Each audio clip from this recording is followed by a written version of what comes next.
माध्यमातून उद्याच्या विधानसभेचं या हातकणंगले विधानसभेचं प्रतिनिधित्व मिंचेकर साहेबांनी करावं असं मनातनं वाटतंय, परंतु दुर्दैवानं ते आपल्या समोर येऊ शकत नाहीत. त्या सर्वांचा मी या सभेच्या निमित्तानं प्रथमतः आभार मानतो. लक्षात घ्या, कारण या 2024च्या विधानसभेच्या निवडणुकीमध्ये अनेक उमेदवार या ठिकाणी उतरत असताना गेल्या 5 वर्षापासून लोकांनी विधानसभेत जाण्याचं गणित जमवत दाफा टाकायला लागले. लक्षात घ्या, परंतु मिंचेकर साहेब, मी तुम्हाला खात्रीनं सांगतो, मी ग्रामीण भागातून फिरत असतो, माणसात उतरून माणसाचं मन मी जाणून घेतलेलं आहे. आपलं गणित नक्की बसलंय आणि 20 तारखेला त्याची प्रचिती तुम्हाला येऊन 23 तारखेला निकाल लागल्याशिवाय राहणार नाही, मी तुम्हाला खात्रीनं सांगतो. निवडणुकीच्या निमित्तानं माणसाची नस ओळखावी लागते. लक्षात घ्या, जातीची गणित घालून पुरोगामी महाराष्ट्राचा, पुरोगामी कोल्हापूरच्या राजकारणाचा विचका करणाऱ्यांना हातकणंगले विधानसभेचा सुजित मिंचेकर साहेबांचा उद्याचा विजय निश्चितच धडा शिकवल्याशिवाय राहणार नाही. लक्षात घ्या. अरे, गेल्या 23 वर्षाच्या स्वाभिमानी शेतकरी संघटनेच्या चळवळीमध्ये आमच्या सारख्या अनेक कार्यकर्त्यांना अनेक त्या ठिकाणी संघर्षाची आणि त्यागाची प्रचिती वेळोवेळी आम्ही दिली. आमचा ऊस जातोय 50 टन. त्या कुंभोज नगरीला ज्या वारणेचा काट लाभलेला, लक्षात ठेवा, आम्ही जिरायत पट्ट्यातनं येतो, पण दुर्दैवानं मी तुम्हाला सांगतो, 50 आणि 100 टन वाले रस्त्यावर आणि 500 आणि 1000 टन वाल्याने घरात बसून मजा बघायचं सोडून द्या. स्वर्गीय देशभक्त डॉक्टर रत्नापन्ना कुंभार यांनी एका ठिकाणी असं म्हटलं होतं की अरे, कुठल्याही अडचणीच्या प्रसंगी मग ते वारा सुटू दे, वावटळ येऊ दे, पाऊस येऊ दे, वीज कडाडू दे, एका चांगल्या झाडाचा आसरा घ्या. शेतकऱ्यांनो, मी तुम्हाला या प्रचार सभेच्या, सांगता सभेच्या निमित्तानं सांगतो, तुम्ही कुठल्याही पक्षात असा, तुम्ही कुठल्याही पार्टीत असला, तुम्ही कुठल्याही जाती धर्माचा असा, पण तुमची जात एकच शेतकरी म्हणून जोपर्यंत तुम्ही मानत नाही, तोपर्यंत तुमच्या अन्यायाचं हे पुस्तक बंद होणार नाही.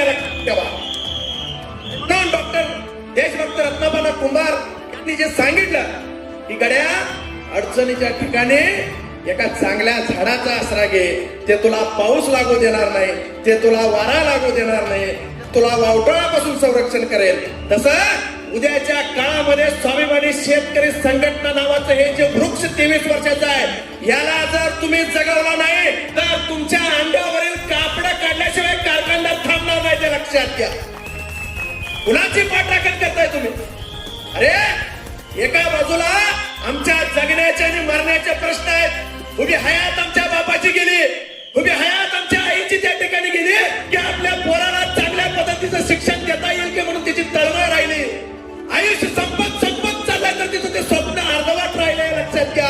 चांगल्या कुठेतरी कुटुंबात आपल्या बहिणीची लग्न व्हावं, तिचा संसार थाटामाटानं व्हावा, ही अपेक्षा आपल्या मायमाऊलीची आहे, पण तिलाही कुठल्याही पद्धतीचा न्याय त्या ठिकाणी मिळाला नाही. या सगळ्याचं मूळ जर कुठं असेल तर आपल्या उत्पन्नाचं जे स्त्रोत आहे शेती, आणि त्या शेतामध्ये उभा राहिलेला ऊस आहे, त्याचं जर गणित बिघडलं तर आमच्या आयुष्याचं गणित त्या ठिकाणी बिघडतंय. आणि म्हणून मी तुम्हाला सांगतो, हे जर गणित नव्यानं उद्याच्या काळामध्ये जर बसवायचं असेल तर डॉक्टर सुजित मिंचेकर आणि शिरोळमध्ये उल्हास पाटील या 2 गड्यांना विधानसभेत पाठवा. या कोल्हापूर आणि सांगली जिल्ह्यातील कारखानदारांना गुडघा टेकायला लावल्याशिवाय स्वस्त बसणार नाही. मी सांगतो तुम्हाला, कशासाठीचा आमचा संघर्ष आहे. आम्हाला नेता बनायची हौस नाही. लक्षात घ्या. आम्हाला मोठी भाषणं करायची नाही. आम्हाला किलोभर खळ घालून चौकात पुढारी म्हणून फिरायची हौस नाही. लक्षात घ्या. आम्हाला आमच्या जगण्याच्या आणि मरण्याच्या प्रश्नावर न्याय पाहिजे आणि तो न्याय मिळवण्यासाठी डॉक्टर बाबासाहेब आंबेडकरांनी दिलेल्या संविधानानुसार एक मताचा अधिकार 5 वर्षातून मिळतो.